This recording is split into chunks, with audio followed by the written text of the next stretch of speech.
Hi. My name is Sarah.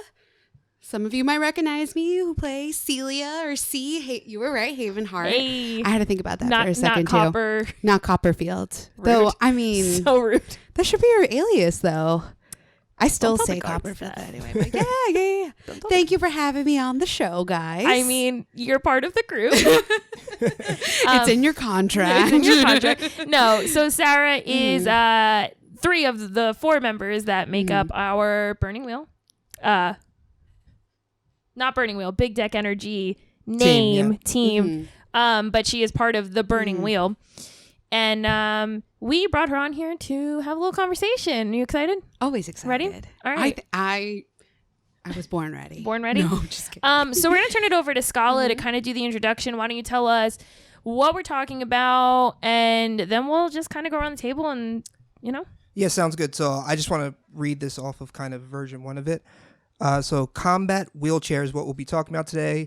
It is made with the adventurer in mind. The combat wheelchair is supportive and intuitive, designed for both daily activity and the pressures of combat during one's adventures.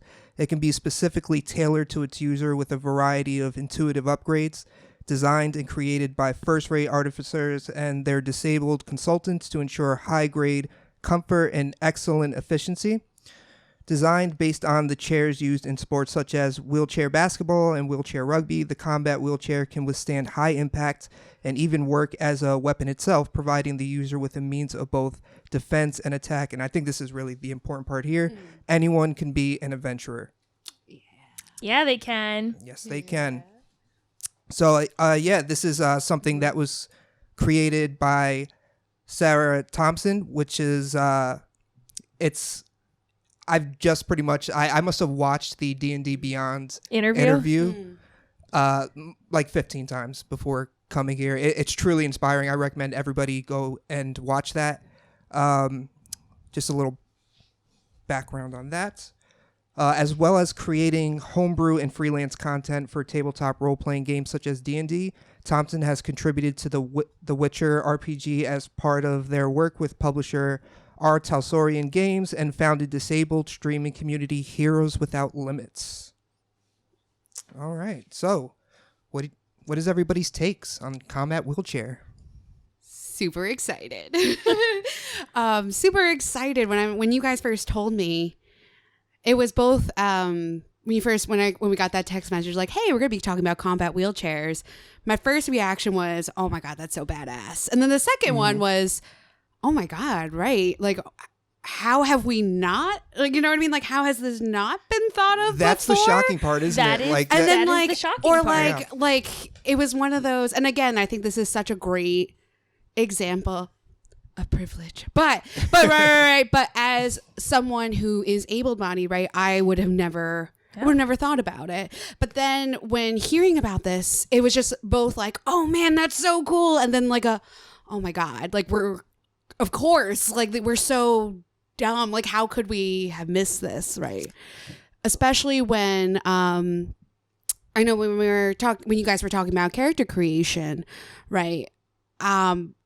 When I feel like the most authentic characters, at least that I make, that I like, there's always a little part of you that's in there, right? Absolutely. And like 100%. Yeah. And I can't imagine, it's just like, especially mobility is so important, right? Such a big thing in real life, right? That you would think you would have it reflected in fictions, but it's so awesome to see Sarah Thomas, but also you mentioned before she's a part of like a collective, was it? Or who are working towards building more. They have a community that they're working they have with. a community. Let me have it right here. Heroes Without Limits. Yeah, and see, that's the coolest thing about homebrewing, right? Though, hey, I think they have a Patreon. Pay them. They do have a Pay them Patreon. shit. Pay them They do because have a this takes Patreon. so much work. So much work. That's another So thing much from work. watching the Yeah, pay them. interview. Sarah, they are in their 4th year of university, and this took 6 months to create, and it's free. It's free content. So just most people can't hold a part-time job and go to college.